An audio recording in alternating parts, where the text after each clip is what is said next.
your finances and create a family legacy. Tune in, watch, take notes, and participate to discover the strategies of our expert guests who provide invaluable guidance and powerful coaching tools to supercharge your financial journey. Together, we can create a safer Jamaica for our children. We need to get the guns and save our country. Cook it up and make us steam it. Fresh so me need it, tilapia a real fish. Cook it up and make us roast it. Farm fresh so me need it, tilapia a real fish. Grow smart at the best part. Food for thought so me have to eat smart. Easy catch, fully net. A tilapia so you don't know what's next. Cook it up and make us fry it. Fresh so me need it, tilapia a real fish. Bring home the best in freshwater fish. High content of vitamin B3, protein and potassium. Tilapia, simple, healthy, delicious. We want a piece for Jamaica. Yo, what are you? Oh man, none of that. No, brother, no, man. You see you ever play ref? Dirty game, yeah, no but play. like a bad game. No, I said, place you come from, brother. I want to live good, man. I want to live good, Bridging. No shake hand, I can play a little ball, Bridging. Really have to shake hand? Yeah, man, and no badness, Bridging. Just live good, man. That's it. Come together as one and make the violence done. I saw you want to live. I walk and look over your shoulder. No sleep at night. I wonder if your family safe. Your mother, your brother, your sister, your youth them. And when you get catch, are you alone? But not there to help you. You have to talk for yourself a court. And then when you're gone behind the bars, them see you on their road. I live them life and I enjoy life. Gang violence don't make no sense. Leave gang violence alone. Let's work together and make Jamaica a safer and peaceful country. Let's all live good. A message from the Ministry of National Security. Heart and Estate Trust now offers a $100,000 grant to heart-trained individuals running businesses for over a year. They'll also assist with business planning, marketing, skill enhancement, and other support. Your government is building a caring economy for you. The proceeding was brought to you by the Office of the Prime Minister. Come July, your NHT home improvement loan will increase to $3.5 million for qualifying applicants.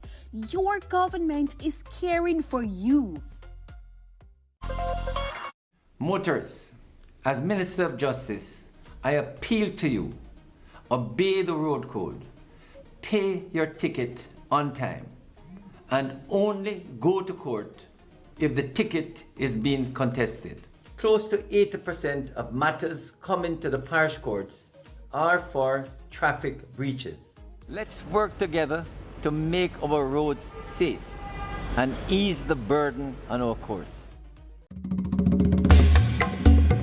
Jamaica has more than 28 species of birds, land snails, reptiles, amphibians, and hundreds of flowering plants that are only found in Jamaica. I am Marlon Samuels. Join me to learn more about Jamaica's native and endemic flora and fauna. Together, we can create a safer Jamaica for our children. We need to get the guns and save our country.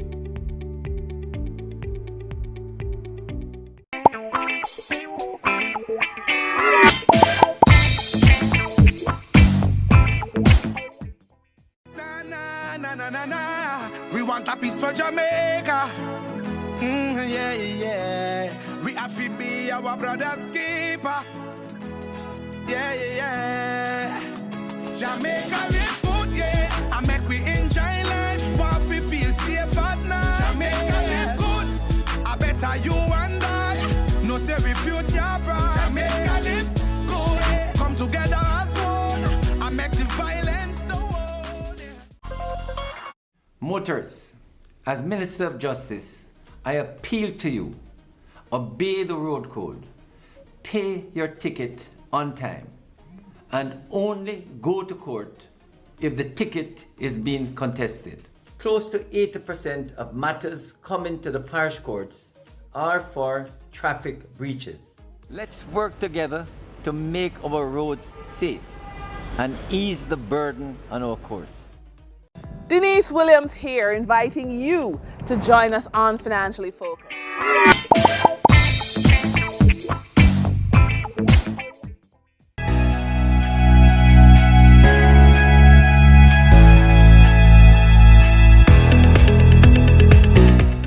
Today, and I have to acknowledge Senator the Honorable Kamina Johnson-Smith, and I think she is the best Minister of Foreign Affairs we have ever had in our country, and so it's an honor to have her here this morning as our guest. I also want to acknowledge Ambassador Rocky Mead, the Permanent Secretary in the Office of the Prime Minister and my Permanent Secretary, and also Ambassador Sheila Seeley Monteith, Permanent Secretary in the Ministry of Foreign Affairs and Foreign Trade, and she's an ambassador extraordinaire that so many of us have learned from. To acknowledge the Commissioner of Police, Dr. Kevin Blake, and of course, every time I come to post-cabinet press briefing, I talk about the reduction in crime numbers, and I see the Commissioner here, and I always have to say it because it's not said enough. When the numbers were going up, we were always talking about the numbers going up. When they're going down, we also need to celebrate the numbers going down.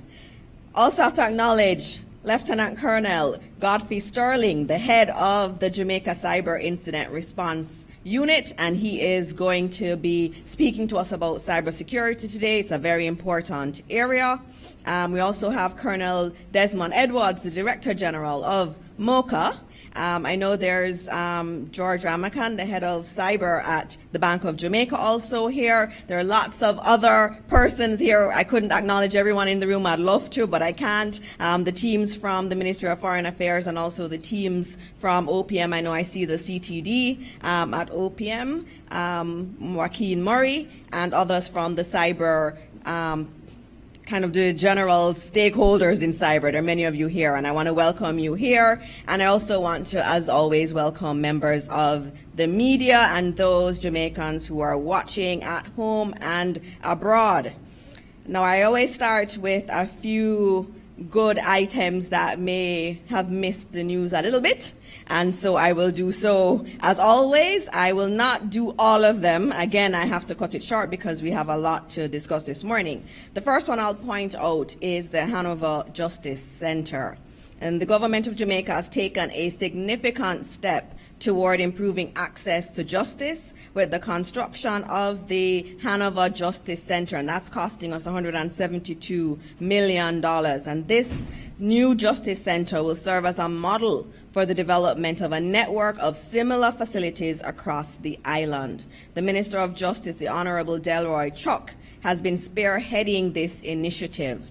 And the contract for this state-of-the-art Justice Center, and he said it to me, he wants it to be state-of-the-art with lots of technology embedded in it. The signing actually happened for the contract on Friday, last week Friday that happened. And so the Hanover Justice Center will be constructed in Sandy Bay, Hanover.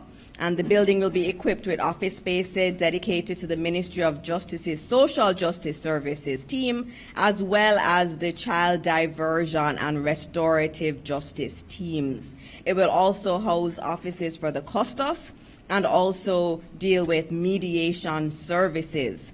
The facility will be designed to ensure accessibility for persons with disabilities, and that's also something that's very important in terms of government buildings. As we are doing new ones or renovating, we are ensuring that every Jamaican has access to our buildings, and so that no Jamaican will be left behind in these processes.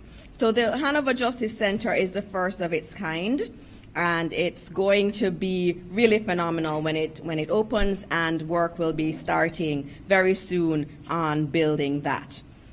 The other one I want to point out is in relation to beekeepers, and I talk a lot about agriculture and the work that's being done by the Honorable Floyd Green in this area. And the Ministry of Agriculture has allocated significant support to assist beekeepers who were impacted by Hurricane Beryl. When we think about Hurricane Beryl, we tend to think about those who farm the tomatoes and other vegetables and so on, but we don't think of beekeepers. Beekeepers were actually very much affected by Hurricane Beryl, and so this support is very important. And since the start of 2024, the apiculture unit has inspected over 14,000 bee colonies and successfully established more than 160 new apiaries. So there's a lot of work happening to expand our beekeepers, and a lot of these are really small farmers. And so for many of us, when we're looking at it, the numbers don't look big, but they impact a lot of people. And so it's very important work that the ministry is doing, and they are also, in addition to that, ensuring that more than 360 supermarkets and health food stores across the island comply with the rigorous standards set for honey production in Jamaica. And so there's a focus on standards there.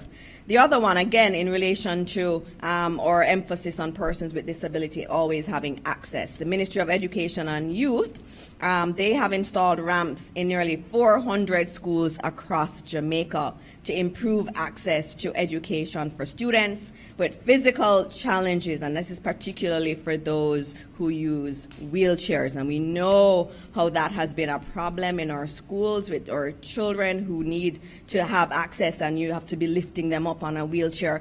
Well, this is why the Minister of Education and Youth, the Honourable Favour Williams, has really emphasised this, and it's an emphasis that the whole government has in ensuring access. And so we're very happy that 400 schools have wheelchair ramps now. The other one I want to point out before we get going is the St. James initiatives around Hurricane Beryl. We always think about the South Coast when we think of Hurricane Beryl, but other parishes were affected. And residents of St. James affected by Hurricane Beryl have received much needed assistance for minor home repairs through the St. James Municipal Corporation's Housing Relief Grant. And so they have distributed grants to 119 residents in the parish. And so 119 Jamaicans who were wondering how they were going to be able to do the repairs to their homes have gotten support. And so this effort highlights the St. James Municipal Corporation's dedication to working closely with local authorities and residents to address the issues in relation to recovery after Hurricane Beryl. And one that I will point out to, which was in the news, is in relation to the Honourable Desmond Mackenzie opening the refurbished bathroom facilities at the Ocho Rios Market in St. Anne, and that's important. Having proper facilities for our vendors in the markets is very important. And this is not the only one that will be done. There are several that will be done, and it is important that we do it. And these renovations to the Ocho Rios Market cost $10 million, and there is budgeted $250 million to use across markets across Jamaica. The last thing I'll point out is in relation to DBJ funding. Every business needs access to capital. And this is very important to the government too. We believe in enabling the people of Jamaica to generate their wealth and live a wonderful life. And so 8 medium-sized companies have been awarded grants totaling $160 million, and that's a grant. I didn't say a loan, those are grants to medium-sized enterprises. The financial assistance comes from the DBJ's Boosting Innovation, Growth and Entrepreneurship Ecosystem. It's called BIGGI, and that's an innovation grant fund that they have. And it is done in partnership with the Inter-American Development Bank, the IDB. So each of these companies received $20 million in funding to aid the development and commercialization of innovative products, services, processes, and business models. And I'm going to tell you who the 8 beneficiaries are, because a lot of times you don't know. Businesses around Jamaica get funds from the government, they get support from the government, and nobody knows. And we just see them expanding and doing really well. And I want to congratulate these 8 beneficiaries, because they would have gone through a process of establishing that their businesses were sound. We would have gone through this process to establish that there was really commercial viability for these businesses and their products. And so the 8 beneficiaries are ST Rom Limited, Saddle Energy Limited, HDB Manufacturers and Distributors, Medical X-Ray Institute Limited, Sunshine Dialysis Center Limited, Clubhouse Brewery, Adtelligent Limited, and Book Fusion Limited. And so it's a range of businesses. So it's not just, in a particular sector. So you have those in the healthcare industry, you also have in advertising, and you also have generally in manufacturing. So a lot of businesses here. So those 8 businesses each get $20 million. I have a long list of other things that happened last week, but I'm going to stop there. It's 9/11, and I am going to turn it over to our visiting minister. And I had the pleasure of, for the first time, being able to be on a mission with Senator the Honorable Kamina Johnson-Smith. Now, I always knew she was wonderful, but I found out she was even more wonderful than I had known, just in terms of her dedication. And it was also very good for me to see how highly regarded she is internationally. She is seen as one of the leading ministers of foreign affairs. No, we're not going to do that, right? Ministers of foreign affairs in the world. And so I'm very honored to have her as a colleague and to learn from her every single day. Her commitment is unparalleled. And she was there, and she was our shining light with the Prime Minister in India. And she is here this morning to give an update and to take questions from the media in relation to the India mission. And she will also speak a bit about Haiti. So please help me welcome the best Minister of Foreign Affairs we have ever had, the Honorable Kamina Johnson-Smith.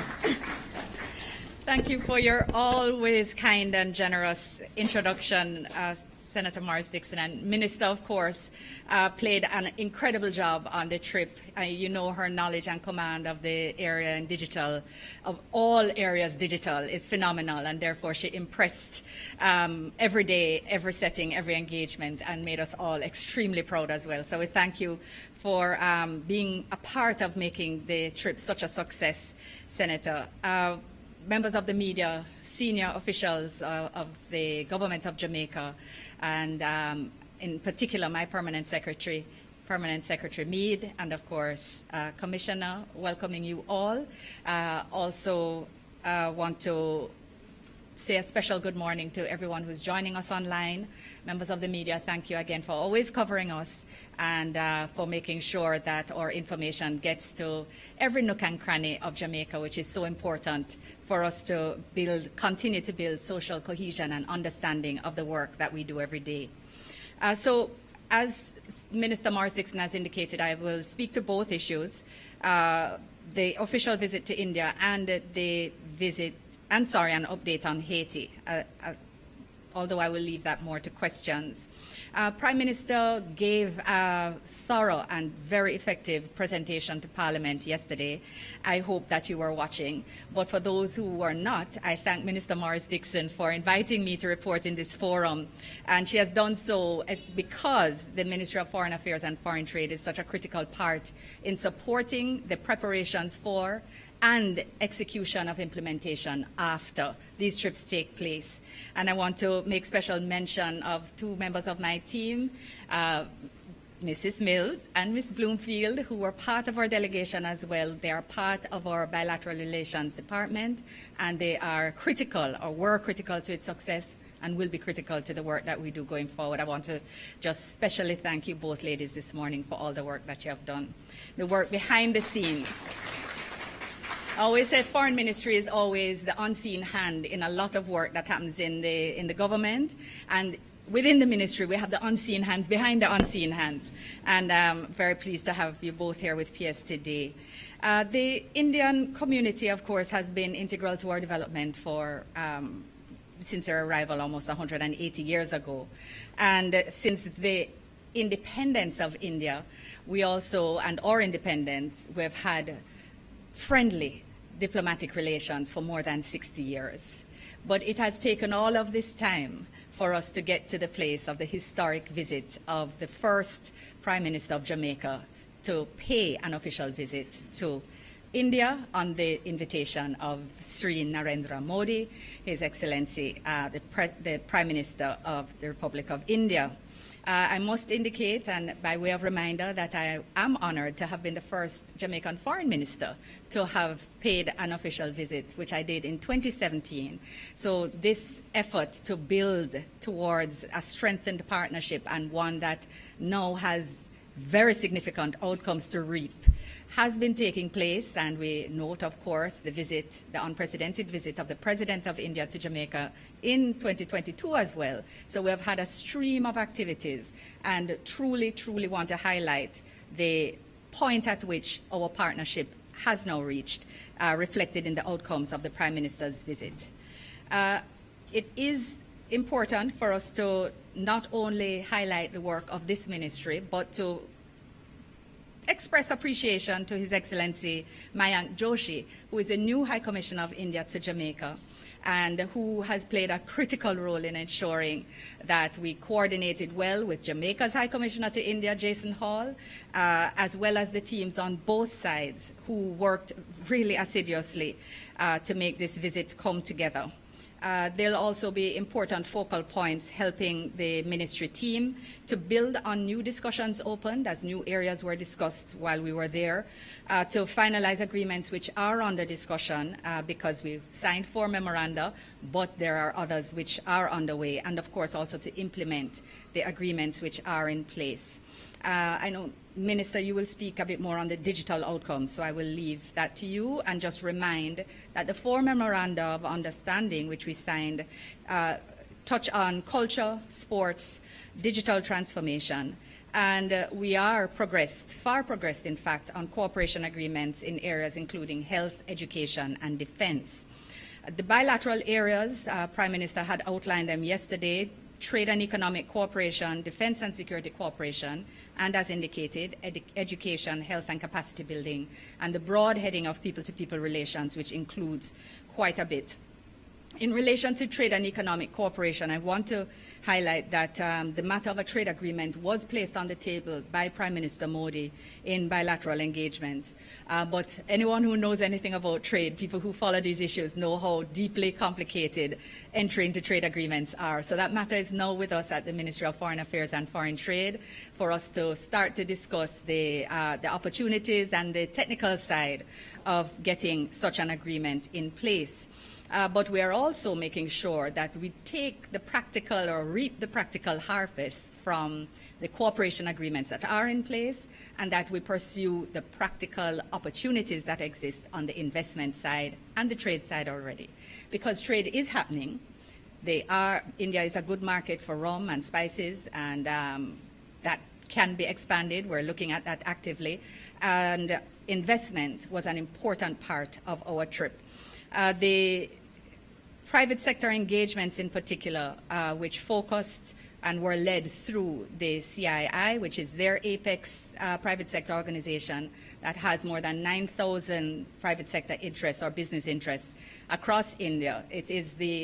There are several organizations, but this is the organization, and we had the opportunity to engage with specific targeted investors and major investors as well, some who have interests here, some who are considering, and some who we felt were ripe for engagement to invite so that they will consider. And having all of them together and being able to answer questions, pose questions, and really sell Jamaica in a positive way, to share all the macroeconomic reforms that have taken place and the new understanding of Jamaica's situation today and the one they may have heard of 10 years ago and dismissed and gone to Costa Rica or Panama, etc., where several of them are. And we're inviting them to say, we are a 2-hour flight away. We're 1.5 hours from Miami. We're 2 hours from Panama. We're 3 from New York. We have one of the most connected, if not the most connected, English-speaking Caribbean country to South, Central, and North America. Come and see what we're doing. There are businesses here succeeding in areas which are important to you. And I will tell you that the energy was very high in the room. It's now to us to harvest those benefits. An important area of agreement that also arose from the bilateral discussions, and one which perhaps was not touched on yesterday was the agreements on reprioritizing negotiations on an air services agreement. One had been initialed more than a decade ago, and of course air services agreements are critical to movement of people, to trade and investment, to facilitating general engagement both on the people side and on the goods and services side. So with the anticipated trip of Minister Bartlett later in the year, and having had these initial discussions, getting it back on the table was important for us, and that has been done, so we hope to make more progress with that this very month of October. In the matter of security and defense cooperation, I just want to mention that the Prime Ministers both shared views on how important it is to ensure that technology is a part of crime fighting, and how successful and useful it is as a force multiplier. So they're very like-minded in terms of how we can share some of their technological advancements to assist in equipment and training for our security forces. So this was very positive. In education and capacity building, many of you would already have heard about the ITEC program, which has trained more than 400 Jamaicans since it started in late 80-something. And this is something that we want to expand. We want to expand the areas in which training is provided, but we also want to expand beyond ITEC. And there's a great deal of appetite for us to ensure that we're not only training young people for jobs of the future, but training trainers so that we build our capacity here and are always growing at more than one level. This is also relevant to the engagement in respect of the 7 STEM schools that we intend to build, because India's prowess in technological and technical training is world-renowned, and we are very much looking forward to tapping into that.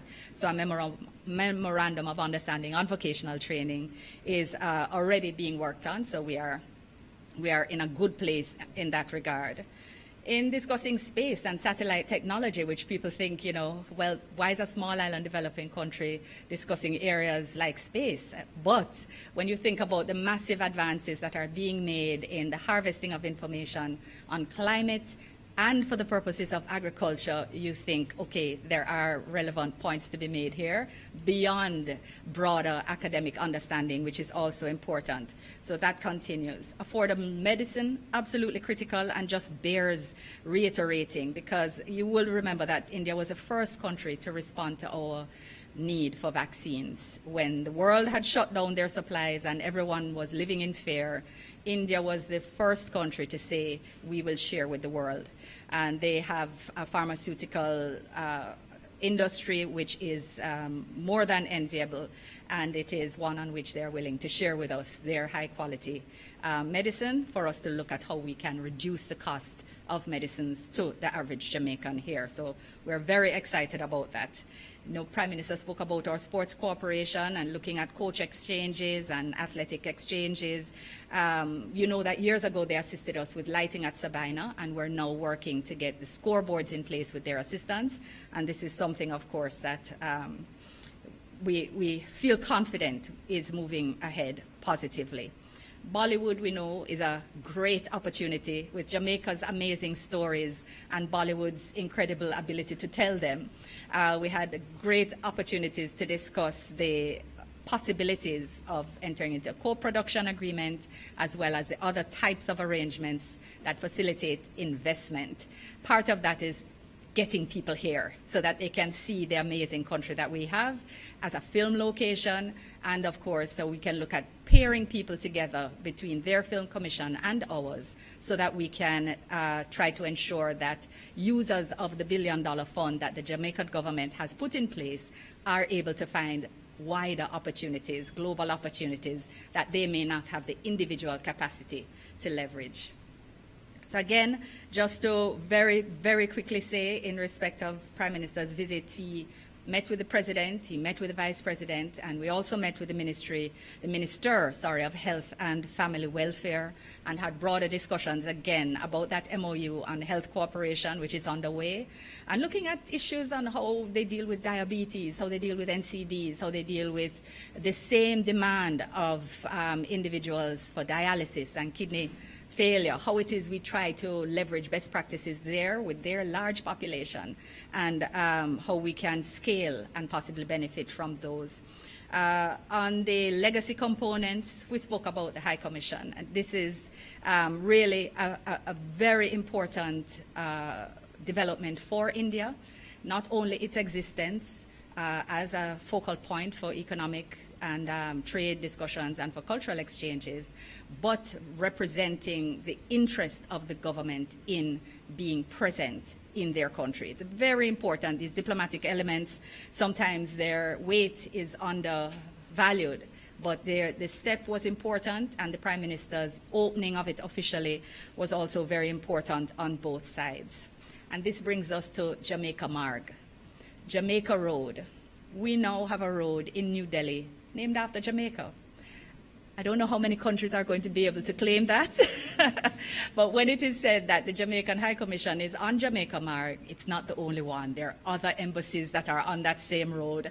I don't know how they felt about it the next morning, but we know how we felt, and we know how the government of India felt. But actually, it's actually surprising. There has been nothing but goodwill around it. Many countries just are saluting the ability of Jamaica to punch above its weight in so many different ways and means. And the establishment of Jamaica Marg, Jamaica Way, is one of those, again, true reflections by the Indian government of their positive intention to deepen our relations, because, approval at local government level in a city that size could not have been an easy thing to achieve. I want to just mention also the laying of a wreath in the memory of Mahatma Gandhi, and the Prime Minister's planting of a tree on the grounds of the Memorial Park in homage to the natural world and our environment, of course, and as part of the Prime Minister Modi's own greening and environmental policy. So again, with Jamaica's 3 million trees, and the Indian government's similar program, we really have much in common on very different aspects. I want to also briefly mention that I was honored to have been able to meet with the Dean of the Sushma Swaraj Foreign Service Institute within the Ministry of External Affairs of India. I will just make note of the importance of the honor at a foreign minister level, at a female foreign minister level, and on a personal level, because she was in fact the minister who invited me to visit India and who really re-energized our engagement at a bilateral level. She passed suddenly in 2019, and because of her phenomenal influence on foreign policy practice in India, they named their 38-year-old institute after her. So I was able to sit and meet with the executive team on how it is we can work together to develop curricula and to build capacity within our ministry. Jamaica is very well known for the excellence of our diplomacy, but this can't be a static process. The dream of a foreign service institute, I met it when I became minister, and I am very pleased and honored, together with PS Sealy Monteith and our former PS Gilbert Roberts, that we have an institute within our ministry now. We have a dean appointed. Thanks to PS's work, we now have a dean appointed, and developing the work to ensure that we can always maintain and grow is very important for us to continue to look forward as a nation. So I will say no more on that, on India at this point in time, unless there are questions, which I will be happy to take. I hope I reiterated the points of importance, or most of them. On Haiti, I just wish to note that since the establishment of the Transitional Presidential Council earlier this year, there have been a significant improvement in the political situation in the country. And noting that last year, this time, much of the debate was about whether this political situation was stable enough to have security support, or whether security support was needed in order to deliver political stability. That debate has been largely resolved in that transitional presidential council exists. They have been working through many of the difficult issues that establishment of institutional frameworks to take them back to elections requires. So it is good news to note that they are almost there with establishing the Provisional Electoral Council, which is the body that is constitutionally authorized to implement all the steps and requirements needed for elections. You might recall that elections are, and the life of the council is actually scheduled for 2026. So the hope is to have things in place to allow that timeline to be met. And the Electoral Council is therefore one of the critical milestones in ensuring Haiti's return to democratic governance.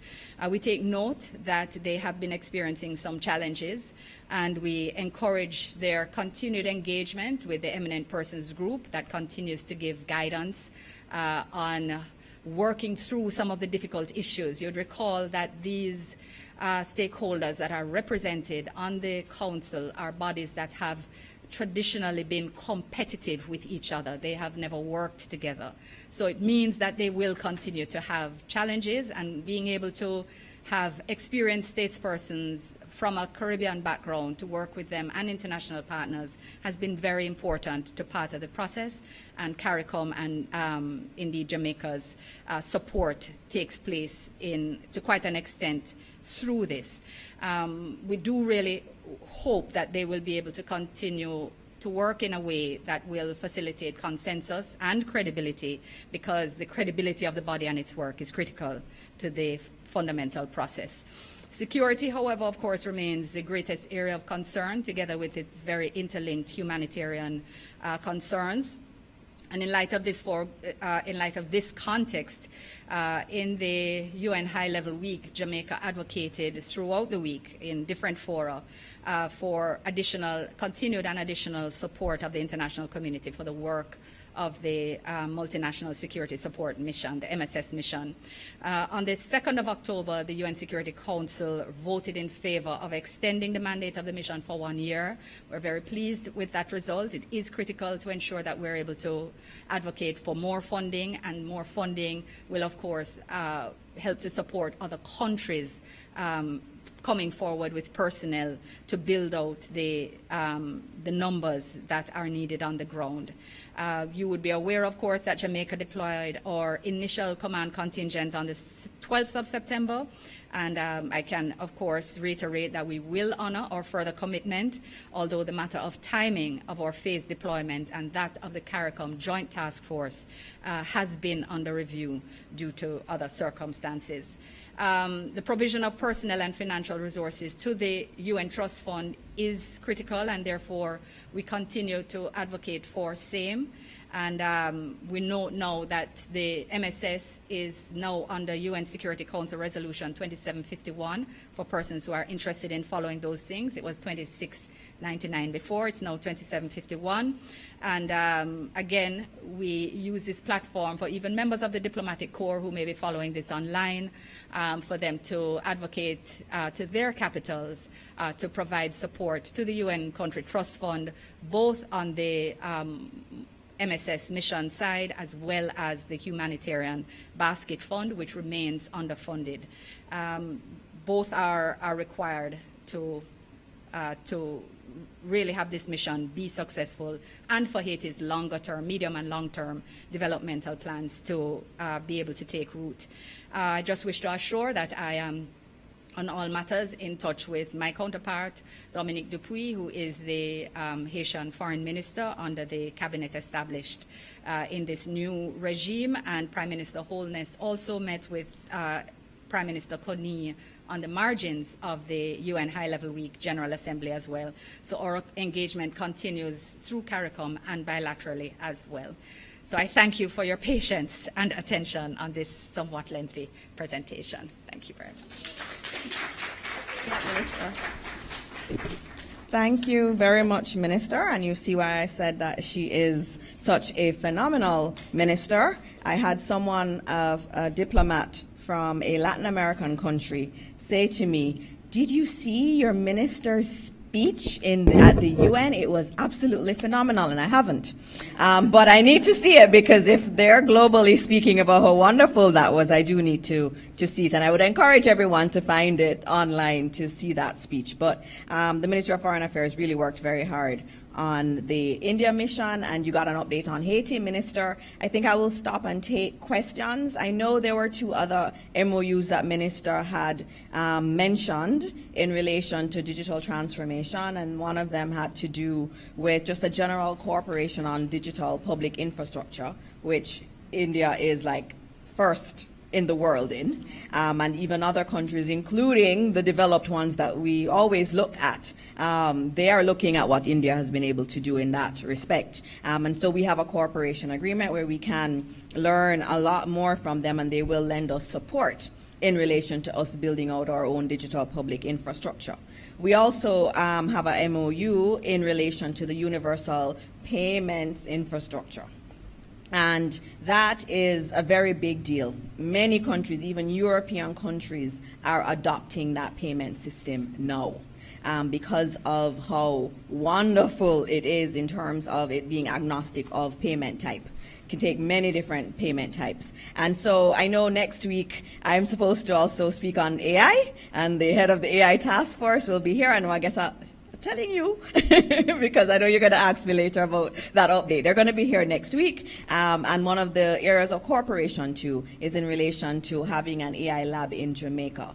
They have AI labs in India that are doing really, really phenomenal work, not just in universities, but even in secondary schools, because they understand that AI is the future, and equipping our young people with the tools to be a part of that future is critical. And we too believe that, and so a key part of the conversation was around us developing an AI lab in Jamaica. And so next week, since we're doing AI, I will discuss all of that in next week's postcap. So you have to come back for next week so that we can continue the conversation. So I'm going to open it up now, Naomi, to you with the questions. Minister, Good morning, if you may join ministers. me here. Yes, indeed, Minister Johnson-Smith, right.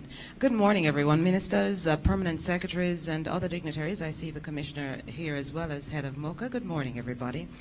Yes, and a lot of good work happening. I see Arthur Hall first, and I think Shoshana will be second, and then I go over to Jamelia. Good morning, Ministers. Good morning. Minister Johnson-Smith, can you explain to us why an historic trip as the Prime Minister going to India, the nation found out about it when he was in India via social media? And Minister, information, can you tell us if this is how you're going to operate the information portfolio going forward? Well, I actually expect both of those questions are to the Minister of Information. Yeah, I think they are. I think they're both to me. In terms of the PM's trip to India, this was very actually coordinated in a very short period of time. And we would have sent out notifications in relation to travel. We usually do. That is done through the Office of the Prime Minister. And Naomi is here. Naomi is our press secretary, and she usually sends out our press notifications. And so if that was an issue in terms of timing, that is obviously an apology. That is necessary there. But it is a trip that was very much known in, especially in the public sector.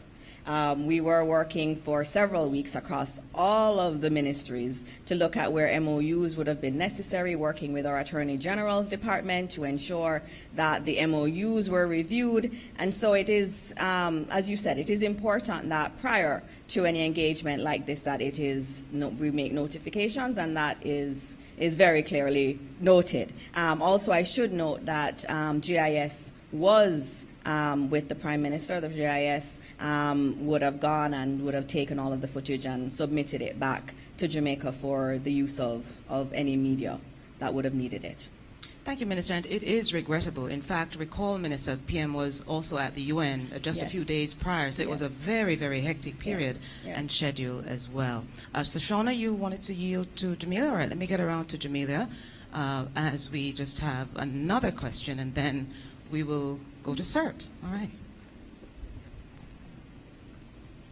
Morning, everyone. I'm Jamila Maitland from TVJ News. My question is to Minister Smith.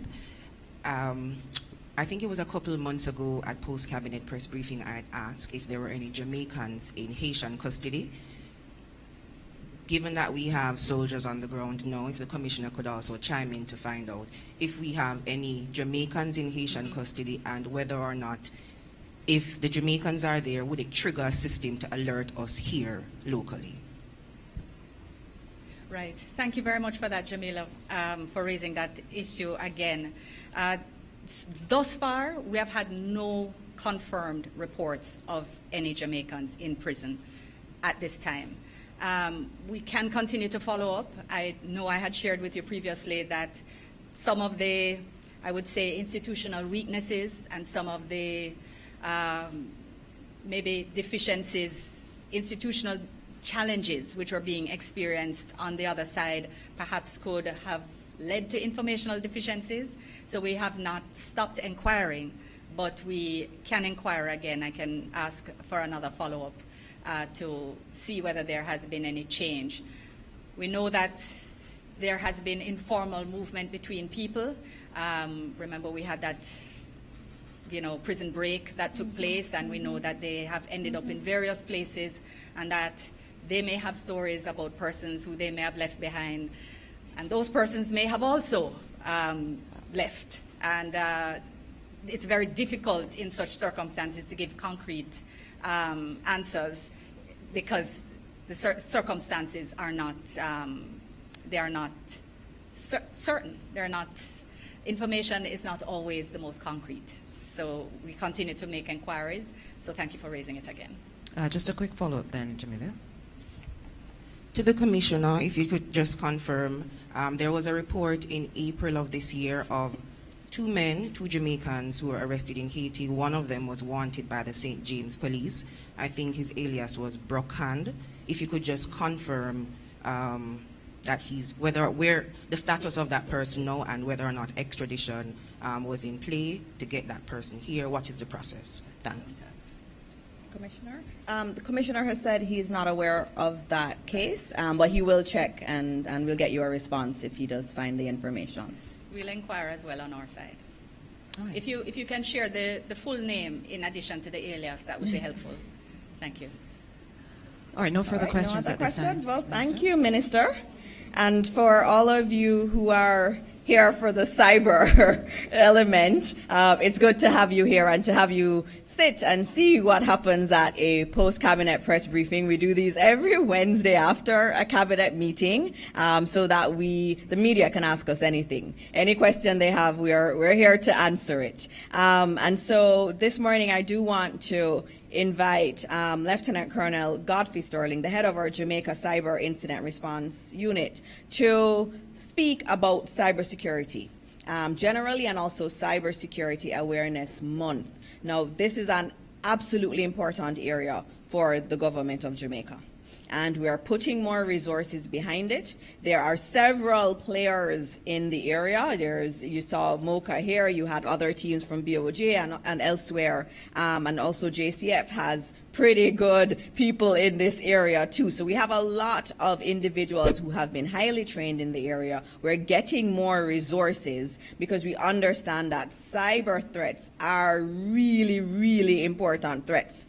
that we have to be very mindful of and have policies in place that can mitigate against the quite damaging effects of a cyber attack. And so I want to welcome Lieutenant Sterling, Colonel Sterling, to speak to you and to launch Cyber Awareness Month this morning. Please welcome.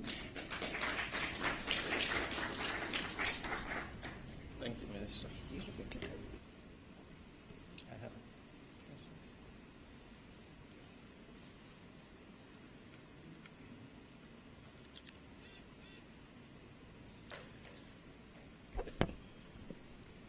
I will adopt, in the interest of time, the protocols that have been established for the postcab, and to thank you all for turning up this morning. In speaking about cybersecurity generally, I want to convey the culmination of a year of varied successes across the spectrum of cyber that we treat with. If I start with the Global Cybersecurity Index, Jamaica performed creditably. It's a quadrennial publication that measures the performance of a country through its cyber legislation, through its cooperation, through the growth and development of technical capabilities, as well as its ability to provide cybersecurity services to its population writ large. And in all 5 years that Jamaica was assessed, we did well. In some areas, we had triple-digit increases in the 4 years from 2020 to 2024. And that really is demonstrated by a 78% reduction in attempted attacks against cyber infrastructure in Jamaica. This saw the number of attempted attacks in the first half of 2024 decreasing from just over 19 million last year in the same period of time to just over 4 million this year. We would have ended 2023 with just over 43 million attempted attacks. This year, we're hoping to end under 10 million attacks if the trend continues. This is supported and borne on the back of a 62% reduction in the number of vulnerable IP addresses that we're monitoring on a daily basis.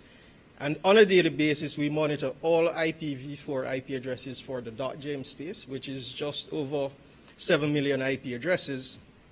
We have on a daily basis just over 3.05 million connections from just over 900,000 devices related to just over 600,000 accounts.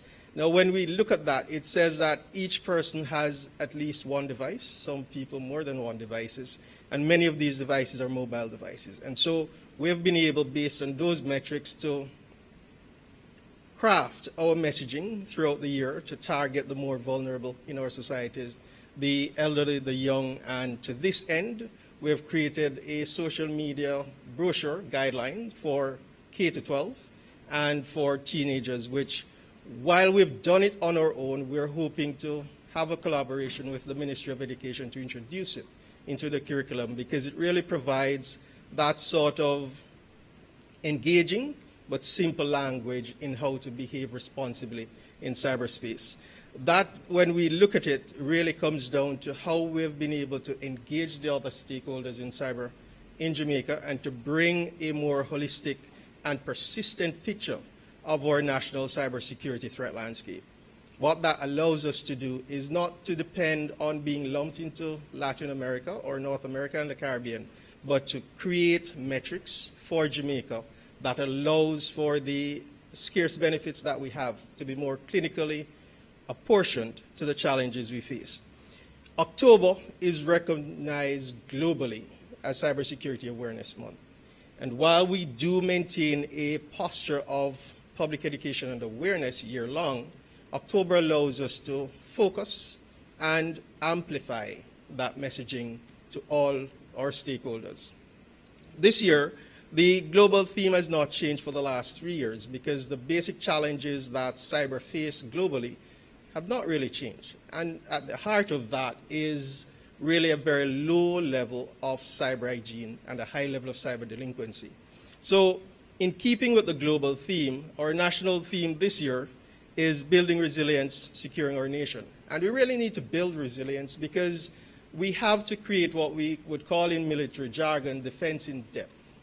So if we start at our internet exchange point or with our service providers and work to the individual using the internet and or critical systems, there needs to be layers of defense between the external perpetrator of a malicious act or the inadvertent actions of insiders and the systems that they're trying to impact.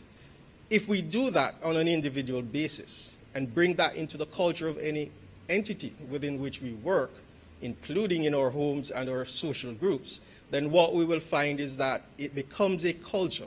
It shifts the culture of security from one of nonchalance or ignorance to one of a predominantly everyday method of utilizing internet resources. And if we can do that consistently, we will secure our nation. what we're going to have this year is a month of activities that will be focused more on key thematic areas for each week, and we've broken it down so that the general population can participate. And what we're trying to achieve here is to not just raise awareness, but to practically demonstrate how you can build your own cyber resilience from the very device that you use to the organization within which you work. In continuing the work of the National Security Operations Center, and just a bit of an explanation, when the pandemic struck in 2020, what Jamaica had was an incident response capability, which meant we sat and we reacted to incidents. What we were forced to do, because of the number of entities that were going online to deliver services that were critical to the day-to-day living of Jamaicans, was to create a security operations center where we were able to pull the different sources from feeds and sensors into one area, do the analysis, and then provide vulnerability and breach notification to entities that were affected. That allowed us to get a more holistic and persistent picture of our situation within cyberspace, and that allowed us to focus resources. The NSOC continues its operation, and together with the JCERT, what we're seeking to do is to raise that level of awareness through the focused and amplified activities of October, so that persons appreciate that Jamaica is not just sitting down and allowing cyber issues to go untreated, but we're bringing all the parties in the ecosystem to a single point of focus, which is the defense of our national ecosystem. We would have started yesterday with the first in our lecture series, and each week we will have 3 days of activities. On a Tuesday, we will have a lecture where we'll invite stakeholders in the ecosystem to present on particular topics. And the full list is available on our website as well as our social platforms. On today, we're having the launch, and what this is a departure from what we usually have, where we would have all the stakeholders come and present on their areas of the ecosystem. Today, we're simply sensitizing you to what will happen for the month, and I'll get back to how we will get the stakeholders involved towards the end of the month. Ransomware continues to be an existential dilemma for nations, and Jamaica is no different. In a recent symposium, it was said that Jamaica as a developing state has to face real-world challenges that developed states face with much less of a budget and resources that they have to bring to bear on these challenges. The cyber criminals do not look at Jamaica as a developing country. They look at the targets that are there. And given that the Caribbean as a region is target-rich and very much behind the 8 ball in terms of how the development of cybersecurity has progressed, they have pivoted from North America and the European area because of the crackdown by the US and its Five Allies in terms of some of the major players. What that means is that the attacks are going to become more voluminous, more sophisticated, and we're going to see longer dwell times in our networks with a greater level of obfuscation for the challenges that we're seeing. So for week one, we're looking at whether or not we continue to secure our services on our premises or using the cloud. Now, when we think about the cloud, it seems like a very easy solution to all our challenges. But the cloud is just somebody's computer somewhere else. And when we talk about government, we have to think about jurisdiction and the sensitivity of the data that our ministries, departments, and agencies treat with, and whether or not we want to put that in another country. This is because different countries have different rules that govern the provision of cloud services. And for some countries, irrespective of where you are, once you sign up for the service, the government has the ability to request the production of your data for whatever purposes, particularly in criminal investigation. Additionally, given the multi-jurisdictional nature and cross-border phenomenon of cybercrimes, we have to be careful where we put things like criminal evidence for certain cases and where we keep it. So the cloud isn't always the best solution, even though it might be the cheaper solution. For governments, we really have to look inwards in how we provide that service. And certainly GovCloud is one such solution that could be pursued to deliver on this. In week two, we're looking at protecting the digital asset. And we're looking at this in three bubbles: the individual, the body corporate, and government as a facilitator.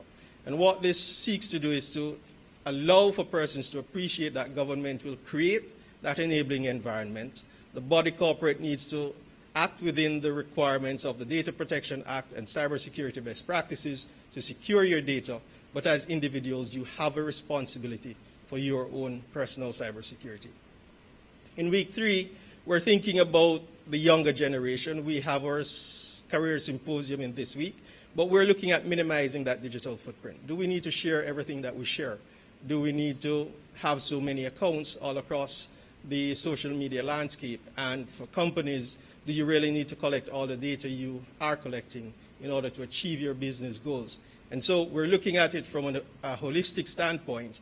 And to this end, we will have a transformation of the back lawns of Jamaica House on the 23rd, where we will bring schools in, totaling about 250, 300 students, and the universities, as well as the corporate entities that have cybersecurity remits, so that persons can appreciate that when we build cyber skills here, we do not have to export it for persons to be gainfully employed. And that, in terms of providing options for career pathways, is going to be the signature for week 3.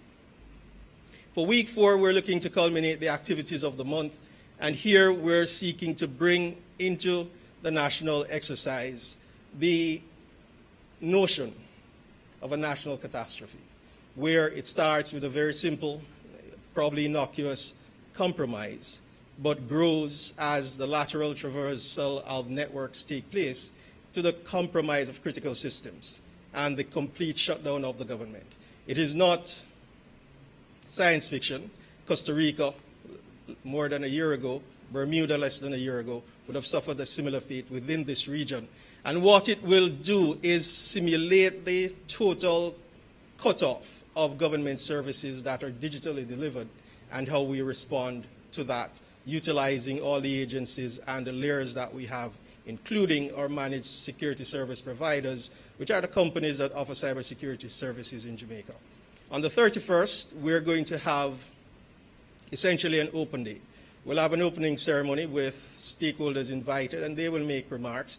This will be held at the Caribbean Military Academy facility in Upper Camp, and it will again see us having a day of activities. Following the opening ceremony, we will have a cyber village, which will feature an immersive display and demonstration of what Jamaica's cyber landscape looks like. There will be some closed sessions, particularly for ministries, departments, and agencies, where we will have basically a come to Jesus moment with the heads of entities so that they can see where their entities stand when we look at vulnerabilities, the mitigation of those vulnerabilities, breaches, the remediation of those breaches, and the building back stronger after these events occur. Additionally, the Jamaica Defense Force, as one of our premier partners, will be hosting their hackathon. And it will be in one compound. You can traverse the cyber village, you can view the hackathon, or if you have coding skills, you can participate. MOCA is the defending champions, and we will see whether or not they will be unseated. We hope to be able to present this year the Director's Shield for the National Cybersecurity Exercise, and when the day is done, we hope that October would be something that has caused persons not just to remember what we've done, but to take stock of how you utilize technology, how you operate within cyberspace, what your cyber hygiene looks like, whether you're a cyber delinquent, and how you can actually improve on those skills.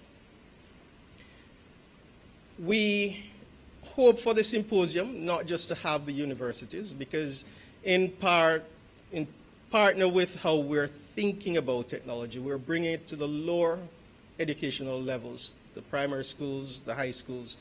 We have to be disruptive if we're going to bridge that skills gap. We cannot focus on the formal 4-year or 2-year degrees, but we have to ensure that persons who have the aptitude, skill, and interest can be facilitated to do this. So we're taking the youngsters, we're taking the teenagers, and we're bringing them into the fold as early as we can so that we can get it done. ladies and gentlemen, that is what Cybersecurity Awareness Month is about. If there are any questions, I'll take them. Otherwise, I thank you for your time and attention. Very much, Lieutenant Colonel. You know, there are many really good people in the public sector. And I know for members of the media, you may not have known all of this that was happening in Jamaica. There is a lot of work being done. MOCA has experts in this field. JCF has experts in this field. JDF has experts. We have the CERT coordinating. There is a lot of work happening behind the scenes, and you just got a little piece of what is happening behind the scenes. And Lieutenant Colonel, I have to say congratulations to you and to the rest of the team for all that you're doing. And for those who are watching online, I know some parents do watch throughout the days, you tell me, there are millions of cyber jobs that are vacant globally. It is an area that we should encourage our children to pursue. And so if your child is asking you, Mommy, Daddy, what should I do? Cyber is actually a very good area, and we have good expertise here. So opening up for questions now from the media. Thank you so much, Minister. We do have a question here. You know, may I congratulate the JCERT team. They really have been doing a fantastic job in ensuring, too, that we highlight the vulnerability and resilience, really, that we're building in our cyber and digital spaces. So thank you so much. We start off with Jamila this time. Morning again, Jamila from TVJ. I've read that companies don't necessarily like to report instances of cyber threats. We've seen a lot in the financial spaces, and that's because the customers really call us a lot. What is the willingness of companies to participate in the project that you have ongoing now? And if the police can just speak on enforcement of cyber threats. Thank you for the question, Jamila. So when we think about cyber threats in companies, we have to bear in mind that, particularly in our local scenario, there is that fear of being seen as a victim. Additionally, there's the bottom line. There's a fear that there will be financial fallout if persons know that they've suffered a breach or if they have significant vulnerabilities. The converse usually is true, that if you're more transparent, you build trust with your clientele. And so it's really trying to find a balance. Now, for the bigger companies, some of them believe that the cost of recovery is greater than the cost of implementing cybersecurity. But that is a myth that must be dispelled. And through our public education and awareness campaigns, we're seeing a shift in that. We're seeing more companies coming to us to say, look, we have this vulnerability or we've suffered this breach. Granted, for some of them, it is triggered by the clause in their cybersecurity insurance that says you must report it. But even so, it is a change in the culture, and the thought and the activities are leading to a greater awareness within our space, and more companies are coming forward. So it's a good direction in which we're going. Thank you, Colonel. Police, I think you wanted them to discuss enforcement of the existing regulation, legislation. Anyone or no? Anyone from JCF? So. Okay, all right.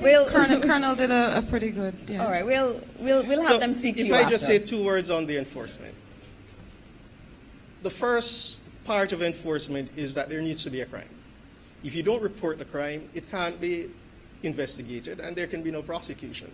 Where the crimes are reported, there is the activity, particularly if it's reported to the CERT, or triage process will determine that a cybercrime has been committed based on our Cybercrimes Act. It is then handed over to the JCF or MOCA, and the investigations take place. We've had successful prosecutions. We've had prosecutions where our investigations where at a certain point the victims say, look, I no longer want to pursue this, and that just kills the investigation dead. Additionally, you would have seen recently this situation with the NWC and MOCA and our partnership with the Nigerians, where we were able to follow that investigation to a successful conclusion in Lagos, not here in Jamaica. And this is based on how cybersecurity globally is a team sport, and cross-border we're able to work. I mean, the Minister of Foreign Affairs and Foreign Trade is here. Those multilateral treaties actually allow for a lot of this to happen. So we are seeing improvement. Thank you so much, Colonel. We have one of our students here, and she'll ask a question too. Good morning. I am Renee Robinson, a student at the University of the West Indies, pursuing a Master of Science in International Development and Public Management. So before I ask my question, I want to thank the Minister for opening the post-cabinet briefing for a student like myself to come and take part. So my question is, as a student pursuing a Master of Science in International Development and Public Management, how can technology be used to solve some of our most challenging policy challenges? Wow. Sounds like it's help with an essay or a research paper, right? What I will say is we are opening up PostCab to anyone, and we've gone on the road, and we're going to continue to go on the road, and we're happy when our students come and they ask questions, and they usually ask very probing questions. And I will start, and then I know, Lieutenant Colonel, you're going to want to answer too, but technology is absolutely critical in terms of solving our issues. And you know, this morning we had the Minister of Foreign Affairs speaking about India and the India mission and how they've used technology to address a lot of their issues. So I can give you an example. One was in relation to persons not being able to be identified. You're not sure who this person is that is coming before you to open a bank account. And they use technology. They use their digital ID, much like what we're going to do with NIDS, to actually, and made it not compulsory, so people could opt in or opt out. And they were able to get 1.3 billion people to sign up for a digital ID. And what that did was that it made acquisition costs for businesses lower. It also made it easier for people to open an account. And so you had 500 million people who didn't have accounts before who now were able to because of that technology. We can use technology a lot more, even in our hackathons. A lot of people don't know some of the phenomenal work happening in our universities. I got to go to an AI hackathon at UE last year. And at that hackathon, the students were using AI to solve government issues. And they were phenomenal, and they even had one team from high school. They felt they were good enough to go and compete against the UE students who were there. And they were solving issues. They were looking at crime. They were looking at how to better deliver social services using technology. And we deeply believe that if we're going to solve a lot of the social problems in Jamaica and just general problems we have in government, technology is a useful tool. And you have JustCert here. You know, I have digital transformation. It's all about getting things online and getting things digitized. But JustCert is a part of that team, because we also have to understand the environment within which we are operating and be able to deal with those vulnerabilities. So technology is critical. And we're going to need you, and I need you in your studies to be telling me and the government how we should be better using technology to solve the problems that you face. Thank you, Minister. And there really isn't much to add there except to say that technology is a double-edged sword. In the right hands, it is a great enabler. It allows for those year-on, age-old problems to be easily solved. I just heard this morning the Nobel Prize for Chemistry, where the persons who won it were able to crack the code for predicting the 3D imaging of all protein molecules. And for decades, that was considered impossible. So what students like you need to do for us is to see these problems that we've grappled with for years, for decades, for centuries, and find innovative ways to leverage the emerging technologies as they get cheaper and more affordable for you to solve them for us and for the generations to come. Thank you. Sashona, you're now ready with your question. All right. Good morning, Sashona Small from the Gleno. I do have a few questions. First for the Colonel. We have had a reduction rather in the number of cyber attacks in Jamaica. But speaking to experts, they have explained to me that that's necessarily a good thing, right? Because what that possibly means is that the cyber criminals are becoming more targeted in their approach, attacking utilities and agencies and so forth. So are we seeing where the number of attacks on, Jamaica's utilities, are we seeing an increase in that? And how are we building our resilience against those attacks? Thank you for the question. So if the reduction in the number of attacks happened in a silo and the number of vulnerabilities as well as the attitude within the ecosystem were not trending in the same direction, then I would agree with some of the experts you're speaking with. But when we take all the metrics together, what we're seeing is a trend in the right direction. Now, true, the attacks have become more sophisticated and more targeted, but they're fewer in number. And what it means is that we have more resources to apply, one, to the recovery effort, two, to ensure that the lessons learned are properly shared and implemented in building back. And that also should help to keep the numbers trending down.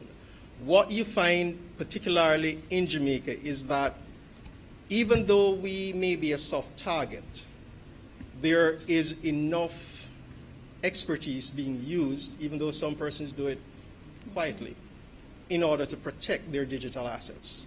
And as we move from a stage of ignorance of our digital assets to understanding what those are, we're better able to defend against them. And so, yes, it's not necessarily good, but based on all the metrics that we've considered, we are confident that it's trending in the right direction. Well, I have a few questions for Senator Morris. Go ahead. Okay.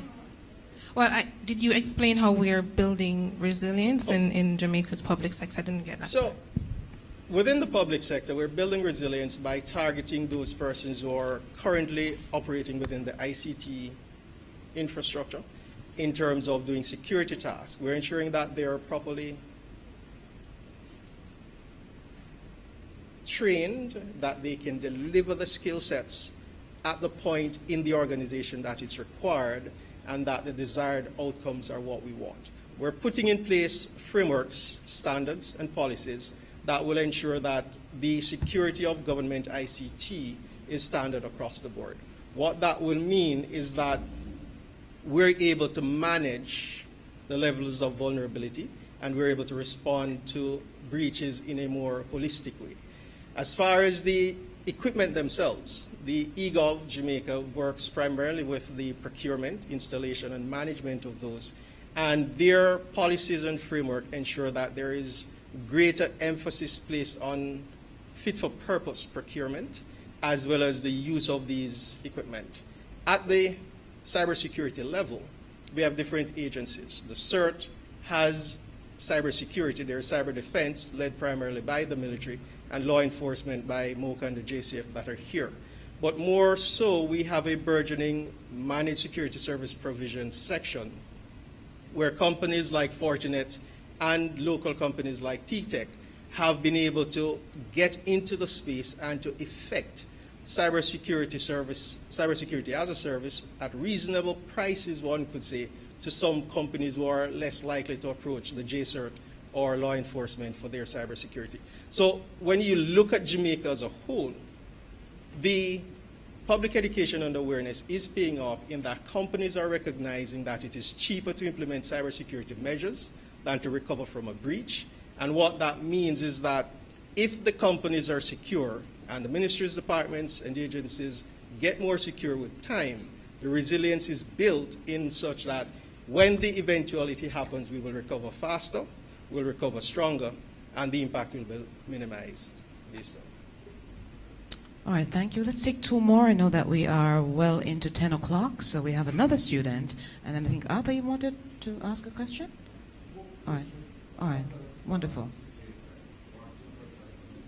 Sure. Good morning, everyone. My name is Malik Harrison. I'm a second-year student at the University of the West Indies, Mona. So to concur what Renee was saying, it is truly a pleasure to be here. Now, my question goes out to Minister Johnson Smith, and I'm asking, could you briefly share an overview of some of the engagement that took place at the United Nations a few weeks ago? All right, I'll let her come.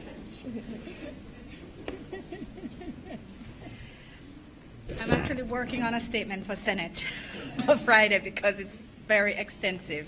But I can just give you essentially that we had with entered into new diplomatic relations with Tunisia. So there was a meeting with their foreign minister and the signing of formal arrangements. Tunisia is the most diversified economy in Africa and is part of our foreign policy of engaging with non-traditional partners to seek to expand our economic and trade opportunities, as well as, of course, our tourism engagements. We had several bilateral engagements. Of course, I supported the Prime Minister when he was there, and then the delegation beyond that. But we participated primarily at the start in the Summit of the Future. Summit of the Future is a groundbreaking and re-energizing way for the world to now start looking beyond where we are and to recommit to not only attaining the Sustainable Development Goals for Agenda 2030, but thinking about how we make policies for today's generations and for future generations, including, as they say in the international language, those unborn. And Jamaica was honored to facilitate, together with the Kingdom of the Netherlands, the Declaration on Future Generations, which came under the Pact of the Future, negotiated by Namibia and Germany. So this was actually a very major role that we played on the international stage. The document did get consensus, and they were passed, and now are the sort of guiding elements for the next stage of multilateral engagement around sustainable development. We spoke at on the sea rise issues. I attended the G20 foreign ministers meeting. We had the CARICOM Council of Foreign Ministers, which also met and engaged in several different aspects. And things which I'm not remembering right now because it was a very hectic week. But if you tune into the Senate on Friday, you'll get a full detailed enumeration of the events. All right, thank you for the question. Appreciate it. And just a plug, Senate is at 10 a.m. on Friday.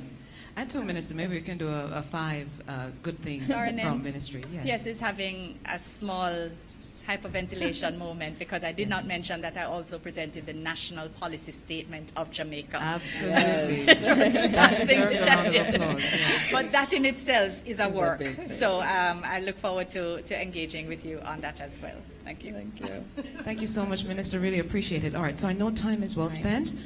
We can take 2 more, Minister. And so I'll give it to Arthur, and then I think Sashana we had another one.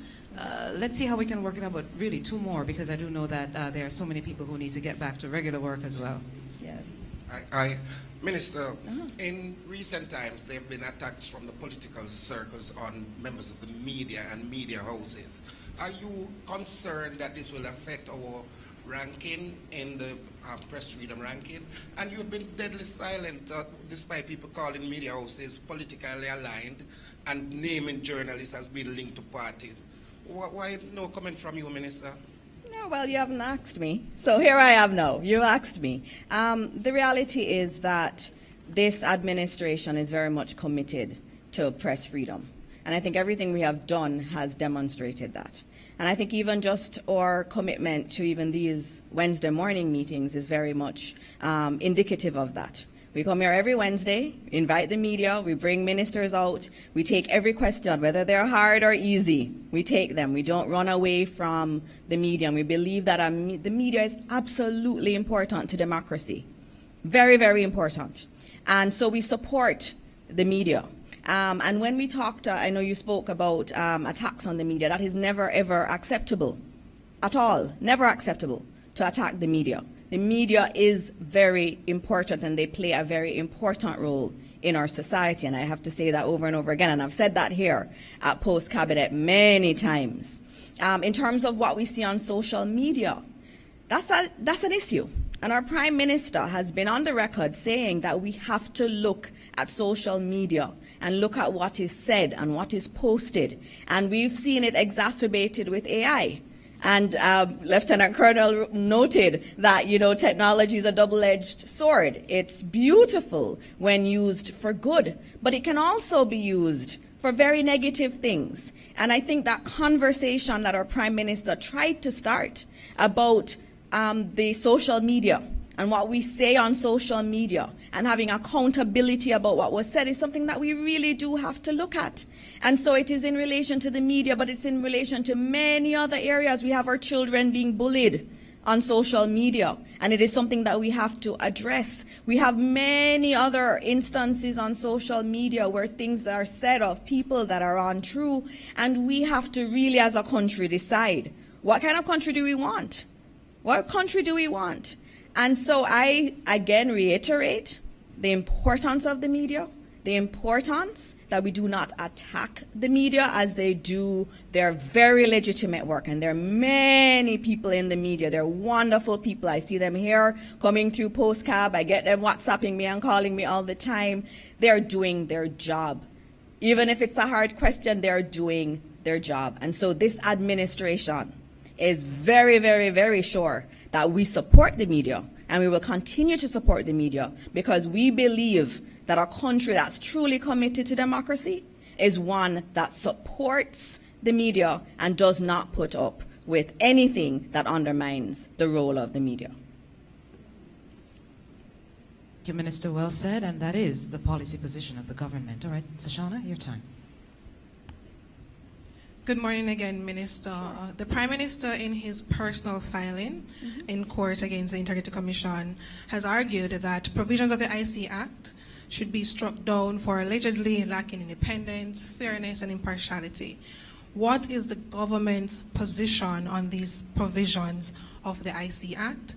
And what is the government's position on the constitutionality, of Section 14(5) of the Corruption Prevention Act, that requires public servants to explain where their assets are disproportionate to their lawful earnings? All right, so I love that question, or the two questions that you gave. And again, I remind you, we're at post-cabinet press briefing, where I tend to talk about what happened in cabinet. We didn't have a conversation in relation to IC. We have not had that. But what I will note is that there is a joint select committee that is established and that is reviewing the law. And that has persons from the government. It also has individuals from the opposition. And that joint select committee is meeting, and it is through that meeting that we are going to be able to get the recommendations in relation to changes. Many persons have sat before that joint select and given their opinions. In many instances, they are diverging opinions, and that's why we have a joint select committee. We have a joint select committee so that whenever we have legislation that is important to the people of Jamaica, we open it up for people to come and say, this is what my view is, this is how I think it should be amended. And so I would like us to let that process play out.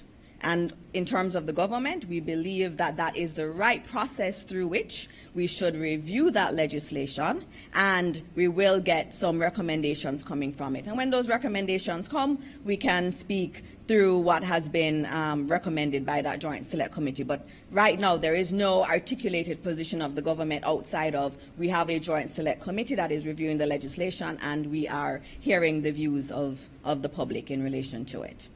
Thank you so much, Minister. Because I'm very partial to the students, let us then take our final question from the student who's been specially invited too. All right. Yeah, they're all going to become media practitioners. You know, I think this is a nice place for us to recruit persons into the media. Go ahead, please. Good morning, everyone. My name is Tony Shea Smith, a first-year law student at the University of the West Indies.